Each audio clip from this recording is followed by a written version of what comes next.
is the hardest part of the puzzle, and it's also the most important.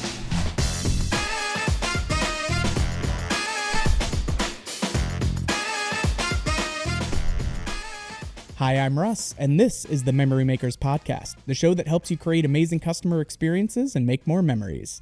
All right, gang, we are joined today by Mr. Dennis McIntire of B&B Theatres. Dennis, thank you so much for joining us. I'm excited for us to dive in. No problem. It's good to be here. I love it. So, for those of you who haven't had the pleasure of meeting Dennis, I have a special, just kindred spirit connection because Dennis has this very fun, dry sense of humor. He's got that matter of fact, but he also has a huge heart. And as we've gotten to know each other through the years, I've always appreciated how you and the team at B&B, where you've been now for 36 years, which is fantastic. You guys do such an incredible job of paying attention to the little details, looking for hidden opportunities, and always kind of pushing the envelope and exploring and tinkering. And so I thought that could be a really cool focus for us to dive into. But for those who may not know of B&B, directly, can you give us a little sense of the history and the scale of how the company has grown and evolved over the years? Sure. So we date back to 1924. Emerald Bill Sr. bought his first theater in Salisbury, Missouri, which is a town nobody's heard of. It's just north of Columbia, in the middle of the state. And over the years, I mean, without going into the deep history, our current ownership is the fourth generation, descendants of Elmer. Elmer actually, when he bought the theater, inherited the employees, including the silent piano player, because it was silent movies at the time, and ended up marrying her. So Johnny, Elmer Sr. and Johnny are founders. And like I said, our presidents are currently, co-presidents are currently fourth generation. So 102 years, we've gone obviously from silent movies to talkies to IMAX, everything from surround sound to digital projection, everything. I love it. Well, and such a cool, not necessarily weight, but like a responsibility of this is something that has been built to last. And again, you don't get to do 102 years by doing the same old. And, right. I had an opportunity to tour one of the recent builds that you guys had done and was just absolutely blown away. This was a year ago, I think, at Amusement Expo or something around there.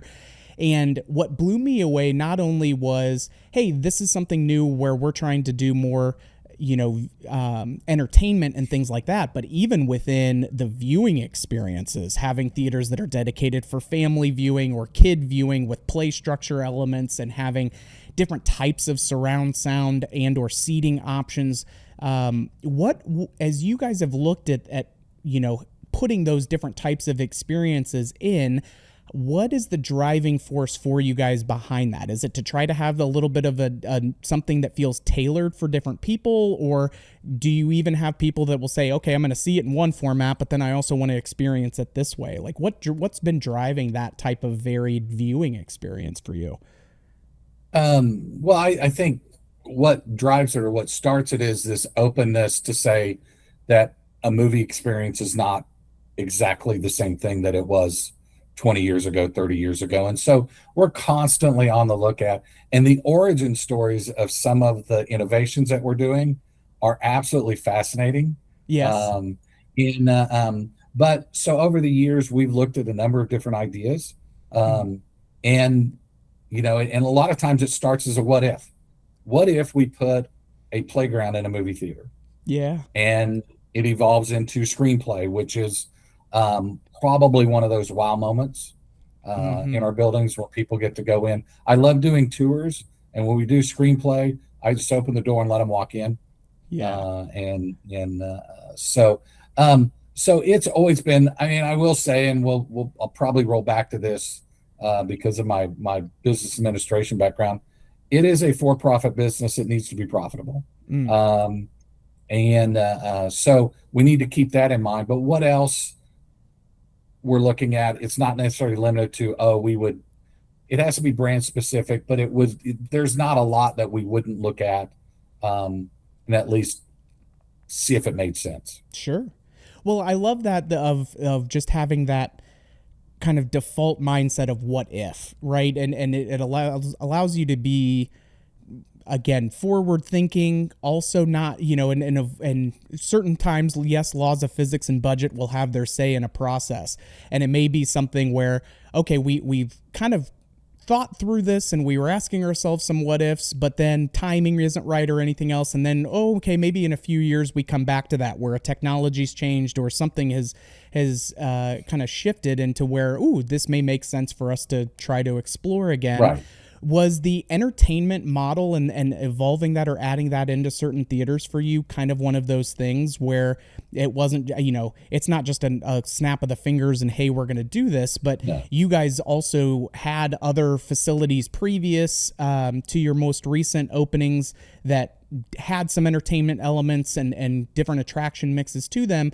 But over the last, several years, 3 years or so, I feel like you guys have really taken on this, larger embracing of that. What were some of the sharpest learning curves for you guys as you were weighing that decision of, okay, we want to do this more blended entertainment model? What does that start to look like? Where have we tried it in the past? Why didn't it work as well as we would have liked? So that way we can do different.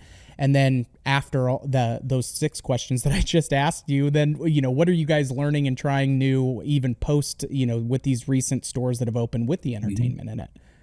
Yeah. So you're correct. It was not just one day where we woke up and said, "Hey, let's get into a completely different business." It was an evolution, and I will tell you, the first time I remember even thinking about it was, we had a location in Wildwood, Missouri. There was a lot next door, and our owner said, "Hey, what if we put a bowling alley next door and created this cool entrance?" I mean, the idea was to be 2 completely separate buildings. Um, and as we started that discussion, that didn't ever happen. Mm-hmm. But as we started that discussion, I saw other operators that were getting into the entertainment business, and it intrigued us. So we dug a little bit deeper, and you kept going down that rabbit hole until you were suddenly building something. Yeah. Um, and so I think the number one thing, and this would be the number one thing I would tell new operators, anybody who is thinking about doing this, and it probably relates to anybody who is stepping outside of their comfort zone to do something different. And that is that the theater business operates completely different than the food and beverage business, which operates completely different than the entertainment business. And if you try to apply the logic of one into the other, it will not work, and you will be frustrated, and you will probably not be successful. And we had to learn that. Yeah. We came in and said we have 100 years experience running movie theaters, so we're going to train employees exactly the same way. But if you think about it, in a movie going experience, you probably bought your tickets online. You walk in, you get it scanned, then you go to the concession stand, I hope, and you buy something, and then you go and you sit down in the movie and you watch a movie. And so your employee interaction hopefully is less than a minute. Right. You're able to move quickly through that. Now imagine you go to a bowling center, you go to the arcade, you go to food and beverage. The touches from the employees are quadrupled by Right. that, and probably even more. And if something goes wrong, you go in and watch a movie, we have a success rate of about 99%. Right. Well, I can tell you the very first thing that anybody taught me about the arcade was things break down. Yeah. And so, and at no point are all of your arcades games going to be working at the same time perfectly. And so it's a different mindset, and you have to build your bus for that mindset. Oh, I love that. Well, and even just understanding what goes into crafting a menu when you're starting to do food and beverage. I mean, there's that, and that's where I always tell people, like, gosh, we're so stupid lucky to get to do what we do, because there's so many different facets. But it's because, like, the arcade and redemption are their own ecosystem. Your food and beverage operates differently, and so now you have to think of new processes and procedures, or just what goes into keeping those things relevant, and all of that stuff. Like, there's so many things that you can learn from and do. But yeah, it takes on, you have to open up the perspective and the way that you try to solve problems, because they just function differently when it comes to that, for sure. When you are looking at anything, let's just even put it as evaluating new things, whether it's for a movie going experience or it's on the attraction side. A lot of folks that are listening to our podcast, a fair chunk of new startups and things, as well as existing operators. But where have you guys found the best way of kind of doing your due diligence? I imagine you guys talk to a lot of people who have already tried to experiment with it to try to pick their brain, but I also see you guys having a much more regular presence at the kind of regular entertainment shows to keep your finger on the pulse of what's new and what's different there. And all of those are critical steps. But once you have something in the new concept, and maybe you're trying to evaluate its performance or its success rate, is there something that you guys say, hey, this doesn't feel like it's quite hitting the mark for us, and so is this a people or a process thing on our end, or is it just something where we thought that this would align and it needs to get swapped out? How do you guys continually evaluate or inspect what you expect out of these investments when you're making these decisions? So the goal obviously is to not have a situation where you've got to reevaluate. So we're going to spend a lot more time on the evaluation pre-installation, and that is talk to our friends. We would not be in the entertainment side probably as quickly as we did without our friends at Synergy and our friends at Shulman Theaters, both allowing us to dig around and understand what was going on. And so we've always been willing to let others, as they come in, see what we're doing, understand what we're doing, tap into our experience. Yeah. But then it also is, we have a great relationship with vendors. And so one of the good things for us is we're willing to look at almost anything. One of the negatives on a day-to-day basis is we're willing to look at anything. So the number of stuff that comes across my desk, that comes across our development team's desk, but we'll give it a little bit of a look and see if it makes sense, and then start digging and digging and digging. So part of my full title is Vice President of Strategic Development and Innovation. And I always tell people that the innovation side of it is technically monetizing innovation. There's all kinds of really cool things out there that I love and I would love to see us do. I can't figure out how to make money at it. Right. And again, we'll stick with the theme of a for-profit business. Until I know we can make money at it, then I'm probably not going to push it.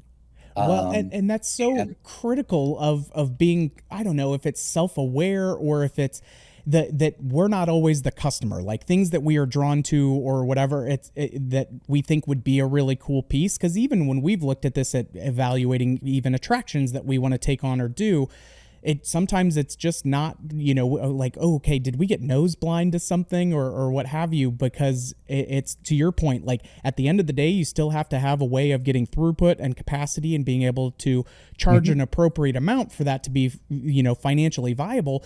But it also has to be a good enough experience, and guests have to be able to embrace it enough at that price point to where they still feel like they're getting the value. And I think that that is, it's not an easy process. But to your point of, okay, well, let's see others who have gone down this path. Let's really try to pick their brains. And it's such a special aspect of our entertainment niche that we live in, is so many more good operators are willing to open the books or say, yep, this is what works for us. This isn't, here's how we make it better.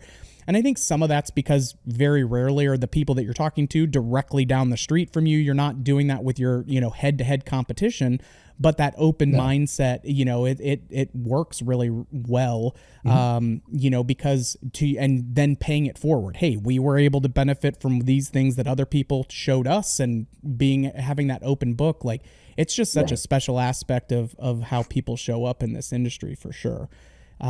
When you are looking at these new pieces, what is it, and let's say opening up a new theater, or even taking over a theater maybe that you guys have acquired, because I know, over the last 5 or 6 years, you guys have acquired a lot of properties that, like, hey, good market, maybe needs a little TLC on the, like, what's going into the staff culture and the operations and the systematic approach that can really help flip something from, keeping its head above water to a high performing location. What are some of the challenges that you guys look at with that, hey, when we're opening up a new location, whether it's through an acquisition or it's a new build, what are some of those things that you guys are looking for on the employee side of kind of keeping your finger on the pulse of how do the employees feel about their jobs and the culture and the vibe, and how do we make sure that that's in alignment with what we want, as well as the guest perceptions too, of especially if it's been something that's been open for a while, and say, ooh, how do we reintroduce this and get people excited again about what this concept is under the B&B flag? Yeah. Well, when it comes to new locations that are existing buildings, and obviously the theater industry has gone through a tremendous change over the last 6 years, dating back to COVID. And so there's been a lot of changing of the guard of some locations, and sometimes it's just the location needs to go. It just was not profitable. We can't make it profitable. But then there are other locations where we've had a lot of success coming in and adding the recliners and updating it. And so sometimes it's a relatively easy yes. We're looking for those landlords that are going to be helpful with it, that they understand they're going to have to take on some of the risk to do this. And then almost immediately afterwards, we will try to get a hold of the final manager if the theater's closed, and have a conversation with them. A lot of times at the end of a lease, the landlord and the operator don't love each other very much. I guess that's a nice way to put it. And so a new group, and not even us. I mean, everybody's looking at these properties, and everybody has opportunities to do it. And so understanding and talking to those employees about what was going on in that building. A lot of the stuff we've taken over, they just haven't been getting the attention from their former operator that they need. And once you start down this slide of, it's not profitable, a lot of times when you evaluate it, you forget to say, is this me? Is it something I'm doing? It's always, well, the landlord won't do this or whatever. So we've had tremendous amount of success since COVID. I want to say we probably added 20 locations off of COVID. But we're evaluating the market. We're evaluating what it previously did, pre-COVID. We're evaluating the employees. We're evaluating the landlord. And when you get all those pieces together, it's an easy yes. Nice. Well, and it makes sense. Like, some of it is just a natural human factor. And so being self-aware of, okay, do I need to look at the mirror first and see, is this an us thing? Right. And does that require a change? And then, okay, if we kind of put that through enough litmus tests and decide that it's not, okay, great. Now we can move on and try to move other aspects of how the business is operating. With taking on that many new locations and just the growth and the size that you guys are at now versus where you were even, 6 years ago, like we were talking about, or even before that, what have been some of the cultural challenges, maybe not challenges, but things that you guys have been diligent and mindful of in taking on and absorbing new locations and staff members? Because it's like we found this a lot of times in talking with customers of, okay, if we don't have a system and a way that we can show the personality and the culture and the why of who we are and why we're here, like that's most important. But now how do we make sure that enough of our leaders across all of the locations can kind of bear that standard to the level that it needs to? So what do you guys do from a cultural, standpoint to make sure, hey, like, how are we gauging the temperature of the employees, and are they satisfied? Where are their friction points, and do we have means of getting that kind of feedback? Like, what are some of the things that you guys look at to really try to protect and bring that really high level culture and operations across the board? I will say, and I don't live in that world. Sure. I've been in the development side, but I know those guys. I know our operations team. They talk to me every once in a while, and I can tell you that employee engagement and that culture is the hardest part of the puzzle, and it's also the most important. It is just so I'll roll back all the way to 2014. B&B Theatres buys Dickinson Theaters. They were a competing theater. They were if you said, who is your nemesis, we would have said Dickinson. Okay. Dickinson would have said B&B Theaters. Sure. We ended up acquiring them. We thought we were going to go in as heroes. We were here to save Dickinson. They did not necessarily believe they needed to be saved. And so we spent about a year working through it. And then I remember we had a managers meeting, and the ownership announced, okay, there isn't two groups anymore. It's one group. We're all working together. And so as we acquire locations, I think we keep that in mind of they're going to come in with different mindsets. They're going to come in with different ideas. In some cases, we've learned from them. Yeah. Where the manager said, oh, well, we used to do it this way. And we're like, oh, well, maybe that is a good way to do it. And we've evolved. And so it's something that we work very, very hard on. And it's also something that when you make a mistake or when something's not going the direction you want it to go, you course correct quickly. You don't allow it to fester. The worst thing you can have is a group of employees who don't believe in the culture, whatever that culture is, and don't believe that the ownership's going to do what they say they're going to do, because it just infects everybody, or it infects a large group of people. So I think we worked very, very hard at it, at making sure the employees know that they're valued. We want their input. Years ago, our core value, our mission statement started with the words empowering the managers, too, and then it had other things in it. But that has always stuck with me, that it's empowering the manager to do his job so that they feel like they're part of the community, they're part of the group, instead of just telling them, thou shalt do this, thou shalt do this. You still have to have rules.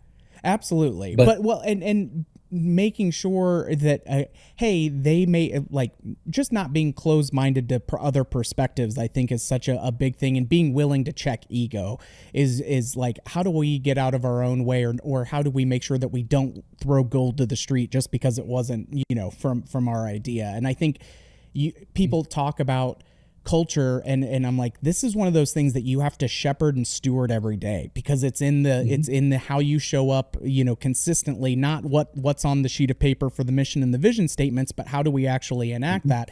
And so when I talk to folks, I'm like, guys, sometimes it's just as simple, to your point, of empowering managers too. Like, what language are we choosing to do in order not necessarily to have it on the sheet of paper, but to drill it into our own minds, so that way it's forming the right neural pathways when we're looking at a problem or evaluating what's a good way to approach something. So flipping back to a little bit on the innovation side, So as you guys have continually grown and tried new things, when that launches and it's out in the field, I know having good data behind that then to see, okay, how's it doing and what do we want to, we know we're going to learn and change this as we go to make it better continuously.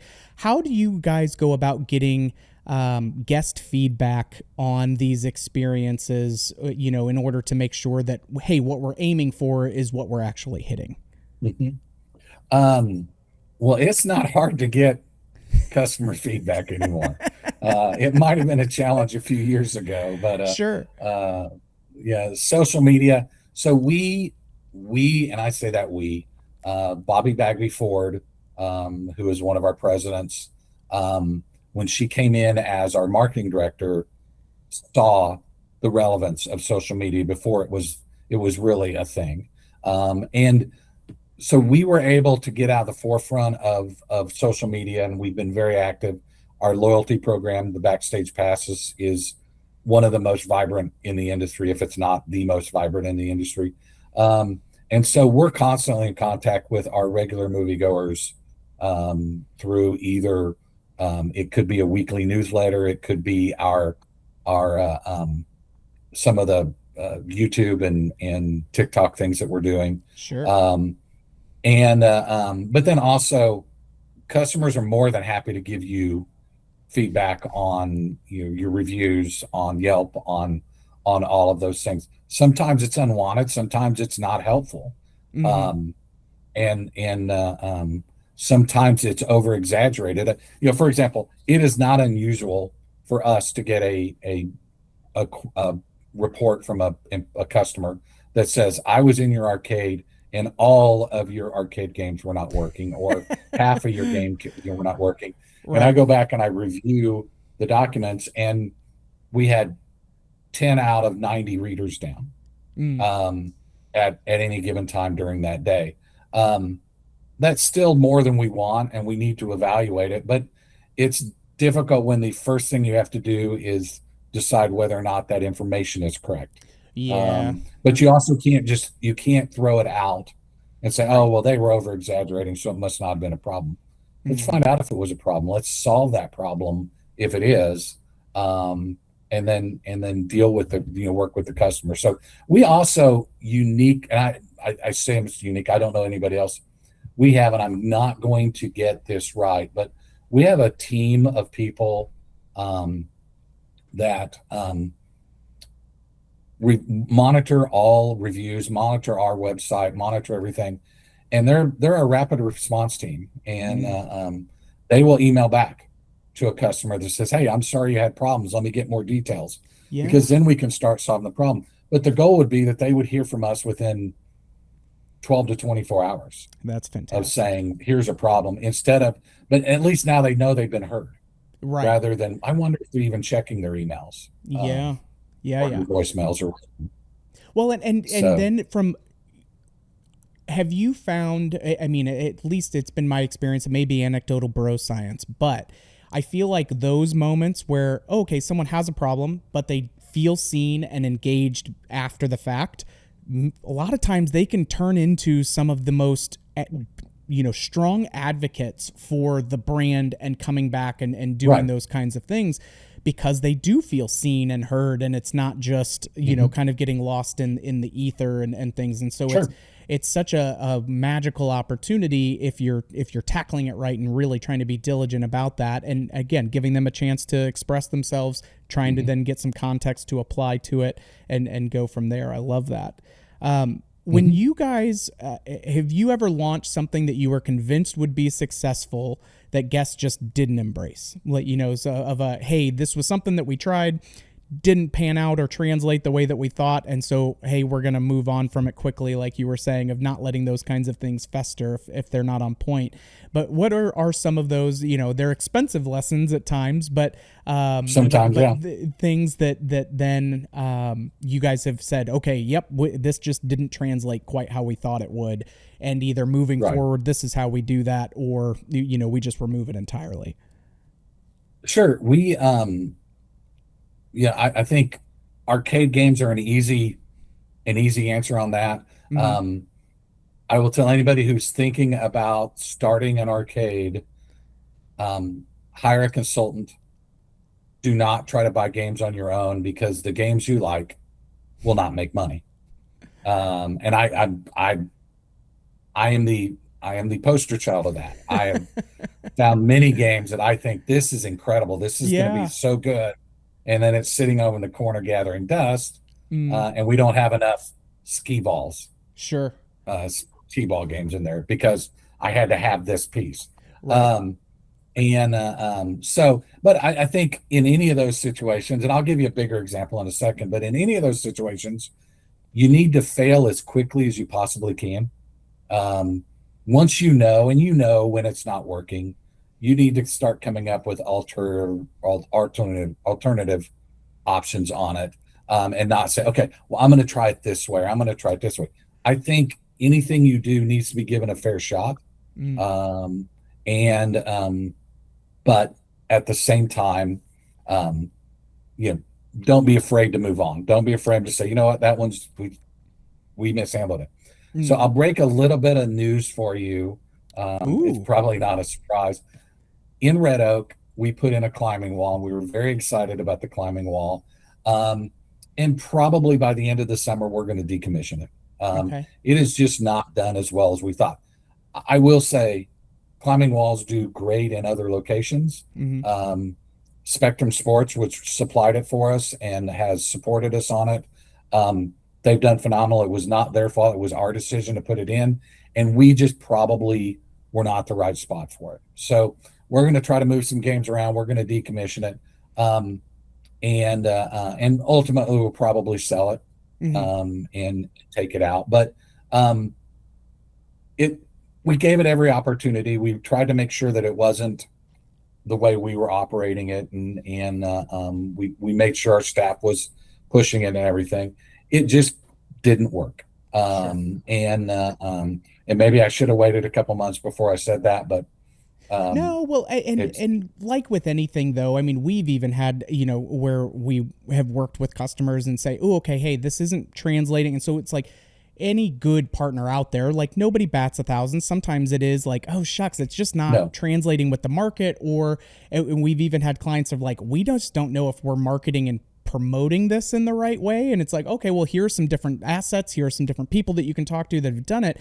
But ultimately, at the end of the day, like it's got to be the combination of, is the market the right market for it, and on the operation mhm, side, is that in alignment? Like it's not just any one thing that guarantees that, and right, hardly anything is and guaranteed in those instances. yeah, and like on the climbing wall, one of the things we didn't think about was this is a very active attraction, Mm, and there are people that come to the movie. They've not really planned on climbing a wall. Um, and so they may not be dressed right. comfortably to climb a wall. Yeah. Um, so in the end, you know, it's a disappointment. I won't call it a mistake yet. Mm-hmm. It's a disappointment. But we're looking at all kinds of but it you have to get away from the mindset of, oh, it will never work, or this Mm, is a bad idea, or do your due diligence and everything. And just because it didn't work previously, sometimes, I will say we talk about a corporate culture. So when when Bob and Bridget's three children entered the company, Brock, Brittany, and Bobby, and I know I did that in reverse age order. So when they watch this, I'm sorry, you know. But one of the things that Bob tasked them to do, which was infuriating for the veterans of the company, was they were tasked with asking why. Why do we do it this way? And if we gave valid answers, they moved on. If we didn't, then it's just how we've always done it. yeah. And it it was eye opening on the things that we've done just because that's how we always do it. Um, but it also kind of changed the mojo and changed the excitement of the thing. So while there were times that I hated answering the question, in the end, it was probably one of the most beneficial exercises that we did in the Mm, company during that time, was to kind of have to reevaluate it. Yeah. And you couldn't take it personal. Although sometimes I did. Well, it just depends if it's in the morning or the afternoon and whether or not you've had a chance to have some coffee, Oh, maybe. yeah. It depends on mood. It depends on the moon phase. The Yeah, moon. there. I Yeah, love it. Yeah, it's in were my retrograde, so it's meds not a mixed good right time to give today? Dennis feedback. Oh, I love it. Well, before I let you go, I want to thank you again for your insights and your willingness to share. And I always enjoy getting to nerd out with you. But would love for one of my things that I always ask folks is if there is a favorite either audiobook or a quote or a podcast, and this could be something that's been a North Star for you for a long time or something that you heard yesterday, but something that moved the needle for you on a personal or professional level. Yeah. Um, so I will be honest. I'm not a big audiobook person. No worries. We actually have stuff that we do inside the company, and everybody else downloads the book, and I go buy it. Yeah. So I will say probably the last audiobook I listened to was Dan Brown's Da Vinci Code, just before the movie Nice. came out. So, I love it. um, but I will tell you, I actually, it stays in my office all the time, and I will hold it up, and you Yes. will know that book. Um, Yes. Silence Kills, by Scott Harvey. I had the pleasure of hanging out with you guys at Amusement 360 one year. Scott was a keynote, and he is a former hostage negotiator, Mm-hmm. and he um, he explains that mindset. Mm-hmm. You understand one of the biggest things, and I've used it so many times, is that when somebody's upset, they've got, I can't remember, he's got the reptile mind, Yeah, the teeter and you totter. Yeah, cannot emotion and reason. logic. Yeah, and the emotional teeter totter, and it's done in a way. It's a lot of fun. Yeah. It's kind of fun meeting somebody and then reading their book. You hear their voice Yes. in it. I read Beth Stanley's book. You sell to people. Yes. Um, and I could hear that Southern drawl in it. So Yeah. I'm also a huge fan of Seth Godin, Oh whether yeah. it's the Purple Cow or the Prize Inside. So I love it. those are the things I gravitate to.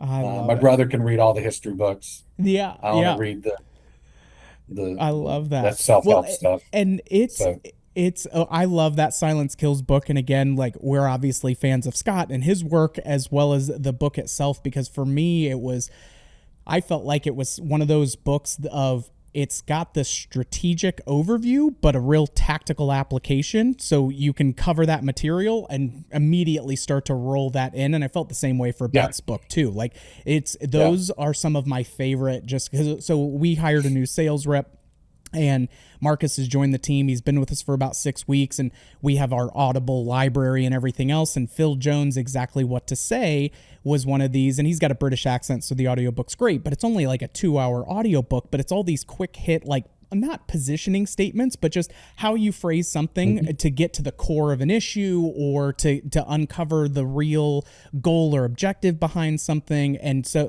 those types of books for me are always so great because you can constantly go back to them, and it's almost like having audio yep, flashcards because you can just get through some of that content. But Scott's book is great about that, and mhm, he and I were in a mastermind together while he was writing that, and for him to just see the impact that that's had. And yeah, I'm a huge fan of his work oh and yeah, getting to do that for sure. So, yeah, well, and thank you. and I Oh, will so say, please. yeah. Well, I was going to say from a quote, Godin's the cost of being wrong is less than the cost of doing nothing.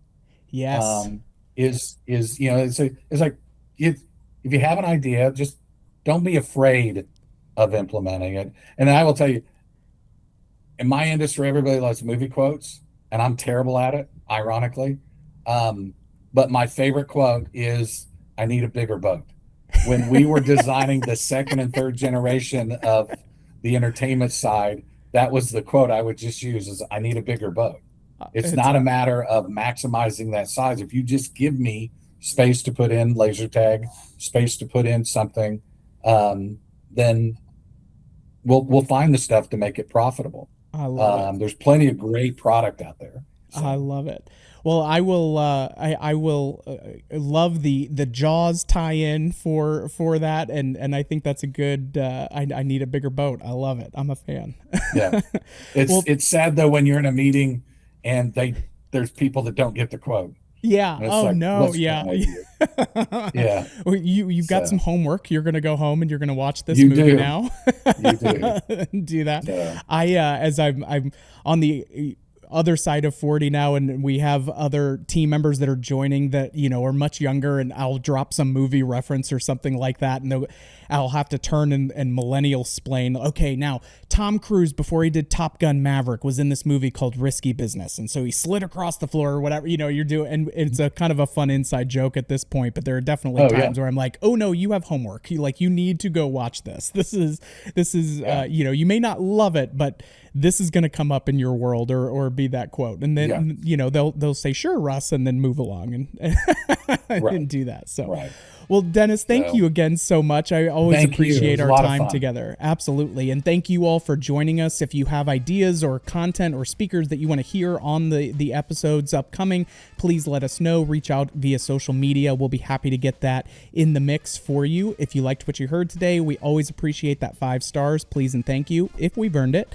And as always, a big shout out to Mikey Mike on the ones and twos working the Ultranet for us, and the magic man behind the keys there for sure. And we'll catch you on the next one, troublemakers.